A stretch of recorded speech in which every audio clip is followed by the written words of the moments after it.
أعوذ بالله من الشيطان الرجيم بسم الله الرحمن الرحيم والسماء ذات البروج واليوم الموعود وشاهد ومشهود۔ الآیا اللہ رب العزت نے یوم عرفات کو فضیلت بخشی۔ ویسے ذی الحجہ کا اجزا کا پورا مہینہ بابرکت اور فضیلت اور عظمت والا ہے، لیکن ان کا پہلا عشرہ زیادہ افضل ہے اور پہلے عشرے سے زیادہ فضیلت والا دن 9 ذی الحجہ کا ہے۔ یہ یوم عرفہ کا دن ہے۔ اللہ تعالیٰ نے سورہ بروج میں قسم اٹھایا، فرمایا تھے آسمان میں جو ستاروں والا اس کی قسم، قیامت کے دن کی قسم، جمعے کے دن کی قسم اور عرفات کے دن کی قسم۔ شاہد و مشہور، موعود سے مراد مفسرین نے لکھا کہ قیامت کا دن ہے۔ شاہد و مشہور سے مراد یوم الجمعہ اور یوم عرفہ ہے۔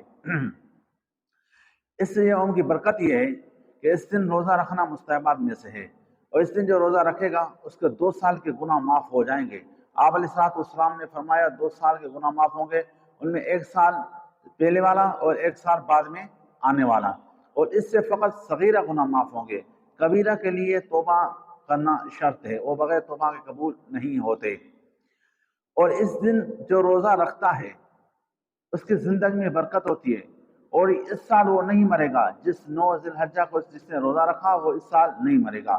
ایک ضروری بات یہ ہے کہ جو عورتیں شادی شدہ ہیں، کیونکہ ایک یہ نفلی روزہ ہے، تو اس اعتبار سے اپنے شوہروں سے اجازت لے کر اس کے بعد یہ روزہ رکھیں، اس بغیر ان کی اجازت کے روزہ نہ رکھیں۔